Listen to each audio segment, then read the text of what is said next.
बरसात में गरीब और अमीर बहू का ससुराल में गृह प्रवेश। और सुना रानी, तेरी जिंदगी में क्या चल रहा है? जब से तेरा भी रिश्ता हुआ है ऐसा लग रहा है जैसे कि तू बदल सी गई है। मैं बदल गई हूँ? ना यार, मैं कहाँ बदल गई।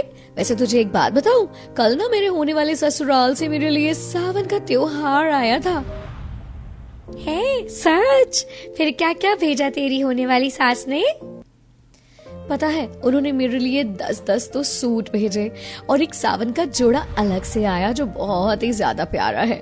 और साथ में मेरे लिए बहुत सारे ड्राई फ्रूट्स, एक खास गिफ्ट जो मेरे होने वाले पति की तरफ से था, और बहुत सारी ज्वेलरी और बहुत प्यारी सी सैंडल्स भी आई हैं। सच में मुझे तो कल बिल्कुल किसी रानी जैसा ही महसूस हो रहा था। अच्छा, तेरे तो मजे आ गए, बैठे बैठे इतने तोहफे मिल गए। वो तो है। वैसे तेरे ससुराल वालों ने कुछ नहीं भेजा तेरे लिए? I mean, सावन जैसे पावन महीने की त्योहारी तो हर होने वाले ससुराल से आती है। वो तो है, लेकिन तू तो जानती है ना यार कि मेरा होने वाला ससुराल अमीर नहीं है। वो लोग भी बस मेरे परिवार की ही तरह हैं, रोज का कमाने खाने वाले। ऐसे में मुझे उनसे कुछ नहीं चाहिए। हाँ, तेरे होने वाले ससुराल तो खुद बिल्कुल भिखमंगे हैं। मैं भूल गई थी कि किसी को कुछ देने को पैसा होना भी तो जरूरी है ना। उन लोगों के पास वो तो है ही नहीं। ऐसा मत बोलो, भले ही वो लोग गरीब हैं, लेकिन अपनी मेहनत का खाते हैं, किसी के आगे हाथ नहीं फैलाते। ओह हेलो, तो मैंने भी कुछ गलत नहीं बोला। यही बोला कि उन लोगों की कितनी ही हैसियत है कि वो तुझे कुछ दे पाए, और इसमें सच्चाई है, तो तू भी जरा बुरा मत मान। ठीक है, तेरा कुछ और मतलब था और मैंने कुछ और समझ लिया। कोई नहीं, बात को खत्म कर। दिव्या ने ऐसे बोलकर बात को खत्म कर दिया। दिव्या और रानी दोनों सहेलियां थीं, लेकिन दोनों के ही स्टैंडर्ड में काफी फर्क था। जहां दिव्या बस एक मजदूर बाप की गरीब सी बेटी थी, वहीं रानी का बाप एक बड़ा बिजनेसमैन था और रानी बहुत ही ज्यादा अमीर थी। वैसे तो वो दोनों बचपन से पक्की सहेली थी, कभी उनके बीच अमीरी गरीबी की रेखा नहीं आई थी, लेकिन अब दोनों का ही रिश्ता अपनी हैसियत मुताबिक परिवारों में लग चुका था, जिसका नतीजा ये आया कि दोनों ही सहेलियों के बीच के रिश्ते में फर्क आ गया। हाँ चल छोड़, मैं तो ऐसे ही नॉर्मल से बात कर रही थी, तूने ही उसे गलत में मोड़ लिया।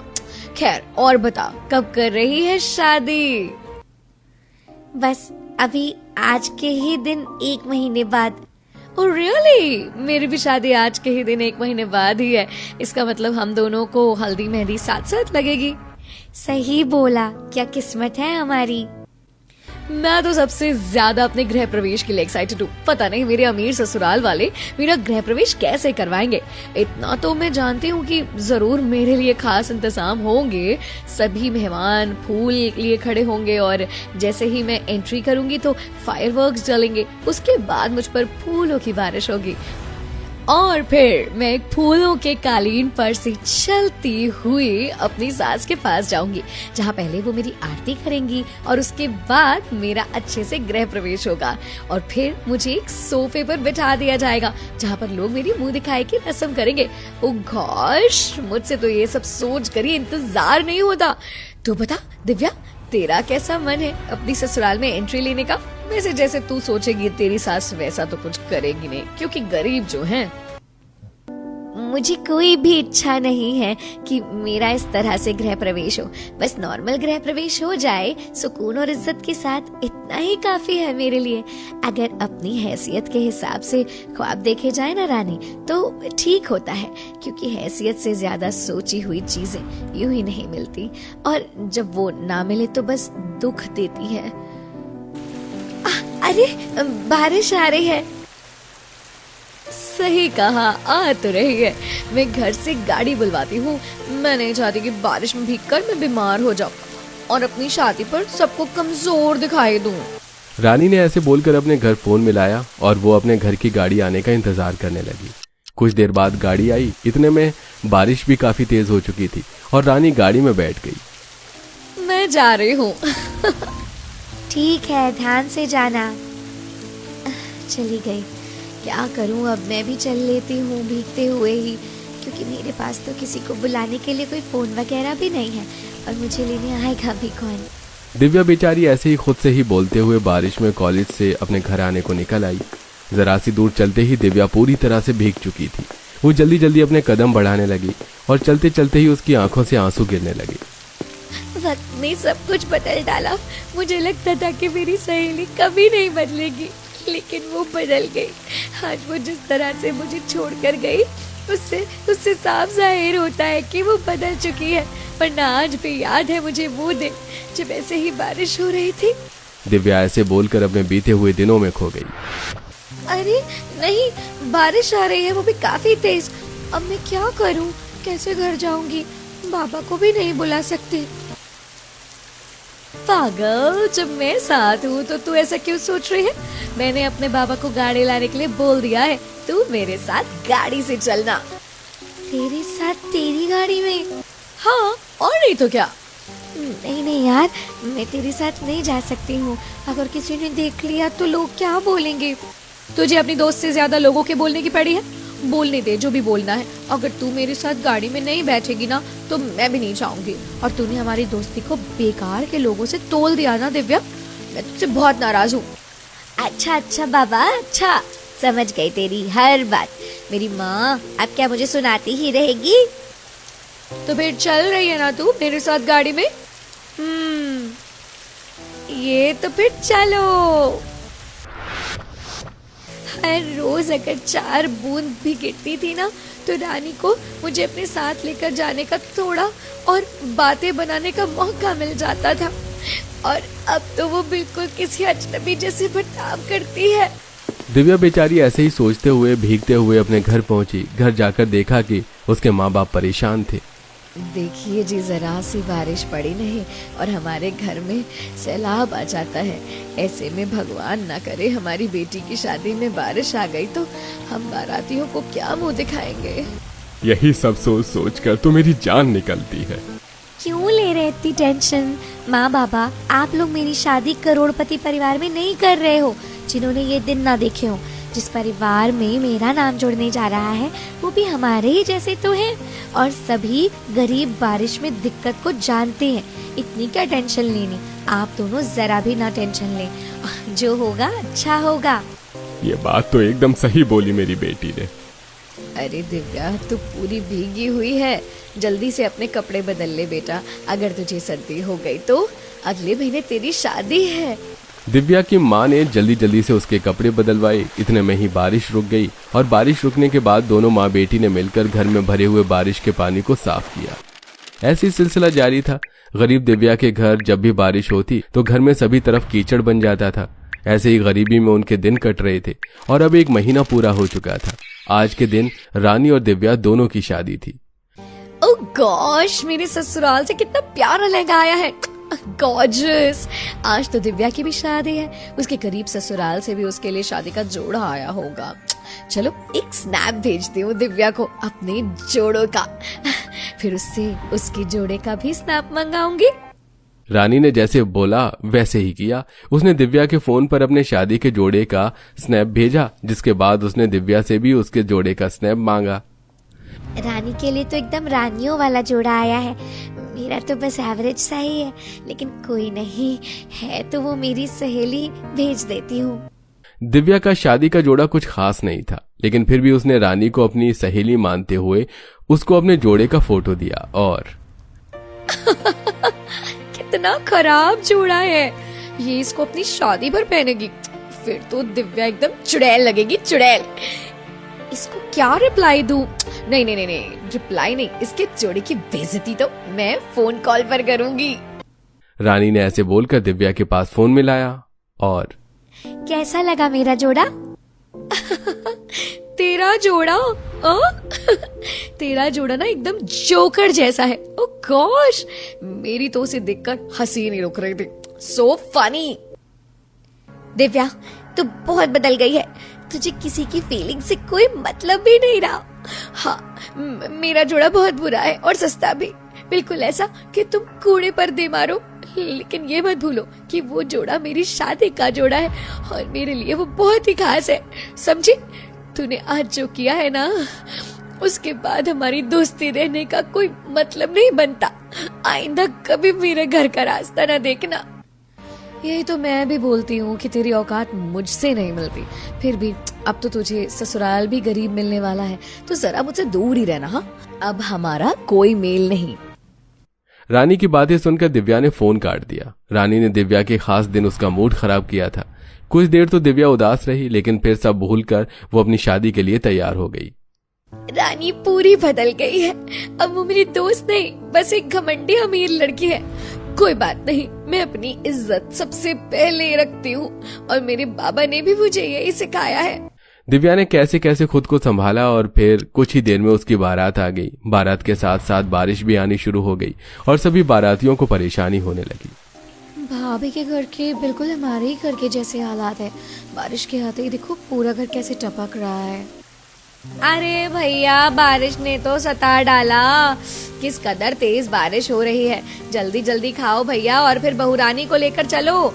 वैसे ही रास्ता कच्चा है, ज्यादा देर की तो पूरे रास्ते बाढ़ आ जाएगी। वो तो आपने सही बोला काकी। ठीक है, आप सभी खाना खाइए, मैं भाभी के पास जाती हूँ। लक्ष्मी ऐसे बोलकर दिव्या के पास आ गई और उसने दिव्या को भी खाना खिलवाया, जिसके बाद जल्दी से दिव्या के अपने मायके से विदाई हो गई और लक्ष्मी तेज बारिश में लकड़ी की डोली में बैठकर अपने ससुराल जाने लगी। मुझे इन डोली उठाने वालों के लिए बहुत बुरा लग रहा है। इन लोगों को कितनी दिक्कत हो रही होगी ना मुझे उठाकर चलने में, लेकिन मैं भी डोली से नहीं उतर सकती हूँ क्योंकि नीचे पानी भरा हुआ है। दिव्या की पूरी बारात भीगते हुए ही नई दुल्हन को लेकर जा रही थी, तो वहीं दूसरी तरफ रानी की शादी एक बंद मैरिज हॉल में हुई और उसकी बारात उसे तसल्ली से विदा करके गाड़ी में लाई और पहले गाड़ी में आने की वजह से ही रानी ही अपने ससुराल पहुंची। आहा, अब आखिरकार वो घड़ी आ ही गई जिसका मुझे बेसब्री से इंतजार था। आज फाइनली मेरे ससुराल में मेरा गृह प्रवेश होगा। I am so excited. ऐसे ही रानी एक्साइटमेंट में अपने पति के साथ आगे बढ़ी, लेकिन उसके घर के दरवाजे पर स्वागत के लिए कोई नहीं था। ये क्या, यहाँ तो एक भी बंदा नहीं है। मैंने तो क्या क्या सोचा था। कोई नहीं, शायद बारिश है ना इसीलिए कोई बाहर नहीं आया। अंदर मेरे लिए यकीनन अच्छा ही इंतजाम होगा। रानी ऐसे ही सोचते हुए अंदर आई। वो गार्डन के दरवाजे से घर के मेन दरवाजे तक आने में भीग गई थी, लेकिन कोई उसे लेने छतरी लेकर भी नहीं आया था। रानी भीगते हुए अपने मेन दरवाजे पर गई तो देखा वहां बस उसके सास ससुर थे। आ गई तू बहू, आजा अंदर आजा। माँ जी ऐसे ही आ जाओ। मेरा मतलब ना, यहाँ कोई मेहमान भी नहीं है ना चावल का कलश। सभी मेहमान अपने घर चले गए और बेटा चावल वावल तो सब पुराने लोगों के चोचले हैं। आज के दौर के मॉडर्न लोग ये सब नहीं करते। बस तू आ गई है तो अंदर आ जा। ओह, बड़ी नींद आ रही है। सोहन बेटा, बहू को कमरे में ले जा, आराम कर ले ये भी।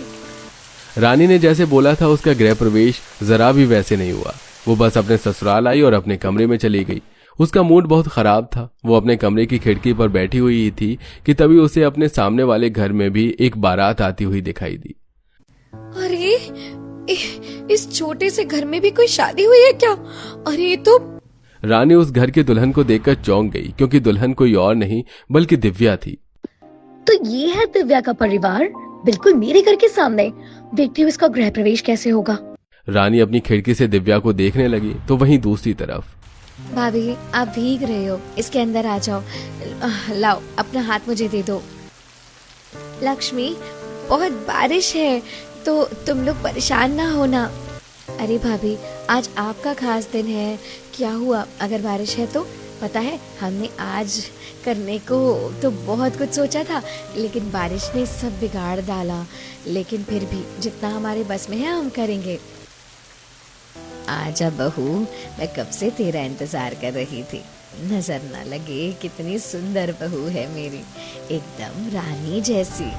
जया ने ऐसे बोलकर दिव्या को दरवाजे पर ही रुकाया और उसकी आरती की। दिव्या की नंद लक्ष्मी ने दिव्या को छाते के नीचे रखा हुआ था, जिससे उसके कपड़े भी नहीं भीगे, और कुछ ही देर में उसकी आरती हो गई। जिसके बाद बहू रानी, अब तू हल्दी वाले हाथ लेकर मेरे घर के बाहर छाप दे।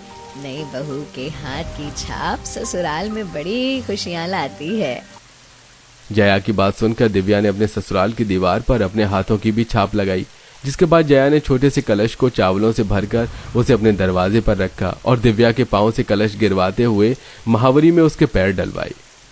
वाह, मेरी बहू कितनी अच्छी है। बहू रानी, अब इन महावरी वाले पाँव से तू मेरे घर में अपने पैर के निशान छोड़ दे।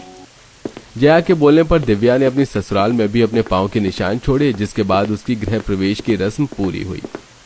मेरी सास ने कितने अच्छे से मेरा गृह प्रवेश करवाया। मैंने तो ऐसा सोचा भी नहीं था। बारिश में भी इन्होंने मेरे गृह प्रवेश में कोई कमी नहीं छोड़ी। सच में मुझे बहुत ही अच्छा ससुराल मिला है। अरे बहू रानी, क्या सोच रही हो? कुछ भी तो नहीं बाबा, आज के दिन के लिए तो मैं बहुत ही ज्यादा खुश हूँ। दिव्या को अपने गृह प्रवेश पर काफी ज्यादा खुशी हुई, तो वहीं दूसरी तरफ खिड़की में बैठी रानी ने यह सारा मंजर देखा था। दिव्या को गरीब ससुराल मिला है, लेकिन फिर भी इसके ससुराल में सभी कितनी फिक्र कर रहे थे इसकी। देखने से लग रहा था कि घर में नई बहू आई है, जबकि मेरी सास तो अंगड़ाइयां लेने से ही फुर्सत नहीं उसे। क्या अजीब सास है मेरी। मुझे लगता है कि मुझे अमीर घर तो मिल गया, लेकिन शायद परिवार नहीं मिल पाया। मैं तो क्या कुछ नहीं बोल रही थी दिव्या से शादी से पहले, लेकिन अगर मेरे परिवार वाले अच्छे नहीं हुए तो मैं सामने के सामने इसे क्या मुंह दिखाऊंगी। रानी को अब थोड़ा थोड़ा अपनी गलती का एहसास हो रहा था, लेकिन फिर उसने ज्यादा नहीं सोचा और वो खिड़की से हट गई। वहीं दूसरी तरफ बारिश भी रुक गई। और माँ, घर के अंदर से पानी कैसे साफ होगा? आप मुझे बता दो, मैं कर दूंगी। नहीं बहू, अभी तो तुझे आए हुए कुछ घंटे भी नहीं हुए हैं और तू अभी से ही कामों में हाथ डालना चाहती है। काम तो सारी जिंदगी का ही है, तू इसकी टेंशन मत ले। तू आराम कर, तू हमारी नई नवेली बहू है। तो क्या हो गया बाबा, अब तो मैं इसी घर का हिस्सा हूँ ना। बहू नहीं, बेटी हूँ आपकी। चलिए अब बताइए कि यहाँ से पानी कैसे साफ होगा। आप लोग भी तो शादी की तैयारियों में थक गए होंगे ना। दिव्या ने ऐसे ही मीठी मीठी बातों से अपने बड़ों का पहले ही दिन दिल जीत लिया था। ऐसे ही धीरे धीरे कई दिन बीत गए और दोनों ही सहेलियों को अपने ससुराल आए अब 1 हफ्ता हो चुका था। इस 1 हफ्ते में दिव्या भी ये जान गई थी कि सामने वाले घर में रानी ब्याही है, लेकिन वो उससे मिलने नहीं गई। दोनों सहेलियां बिल्कुल अजनबी सी हो चुकी थी। ऐसे ही आज के दिन। सासू माँ, आपने ब्रेकफास्ट कर लिया क्या? अगर नहीं किया है तो मैं बना देती हूँ। चलिए साथ साथ ब्रेकफास्ट करेंगे। नहीं, मैं ब्रेकफास्ट थोड़ा लेट करूंगी क्योंकि अभी अभी मैंने सोक्ड नट्स खाए हैं और मैं ब्रेकफास्ट अपने कमरे में ही करती हूँ, तो इसी वजह से तुम ब्रेकफास्ट कर लो। अच्छा। रानी ने अपनी सास की बात को सुनकर सिर्फ अपने लिए ही नाश्ता बना लिया और वो उसे लेकर अपनी खिड़की पर आ गई, जहां बैठकर वो बाहर का नजारा देखने लगी कि तभी उसे दिव्या अपने गरीब ससुराल वालों के साथ खुले आंगन में बैठी हुई दिखाई दी। वाह माँ जी, आप तो पकौड़े बहुत ही ज्यादा स्वादिष्ट बनाती हो। बोला था ना मैंने दिव्या कि मेरी माँ के हाथ के पकौड़े बहुत ही ज्यादा अच्छे होते हैं। भाभी, ये लो, आप मेरे हाथ की कड़क चाय लो और इनके साथ पकौड़े एंजॉय करो। बहू, जरा पकौड़े के साथ मुझे चटनी भी दे। सारा ही परिवार ऐसे ही परिवार की तरह बारिश के मौसम में चाय और पकौड़े एंजॉय कर रहा था। ये सारा मंजर देखकर रानी की आंखों में आंसू आ गए। तो इसे बोलते हैं परिवार। रानी, तू तो पागल थी जो बस पैसे के लालच में आकर खुश हो रही थी। मैं ये तो भूल ही गई थी कि पैसे का वहाँ कोई मोल नहीं जहाँ प्यार ना हो। मेरे पास दिव्या से बड़ा घर है, गाड़ी है, नाम है, लेकिन इसकी तरह मेरी जिंदगी में प्यार और खुशियाँ नहीं है। मैंने कब कब दिव्या का मजाक नहीं बनाया, लेकिन आज मुझे अपने ऊपर ही गुस्सा आ रहा है। मैंने अपने पैसे के घमंड में आकर अपनी पानी सी साफ दोस्त को खो दिया। आज मुझे अपने ऊपर बहुत शर्मिंदगी हो रही है, लेकिन कहते हैं ना कि जो बोया उसे काटना पड़ेगा। अब मैं चाह करके भी अपनी सहेली वापस नहीं ला सकती हूँ और नहीं अपनी जिंदगी की खुशियाँ। रानी को अब एहसास हो रहा था कि उसने कितना गलत किया था, लेकिन अब वो कुछ नहीं कर सकती थी। एक तरफ रानी को पैसा मिला तो दिव्या को गरीबी में भी जिंदगी मिल गई। दिव्या अपने परिवार के साथ हंसी खुशी रहती थी, तो वहीं रानी ने जो किया था उसे उसी के हिसाब की जिंदगी मिल रही थी। इसलिए तो कहते हैं दोस्तों कि कभी भी अपनी अमीरी का घमंड नहीं करना चाहिए। वक्त हर किसी को आईना दिखा ही देता है।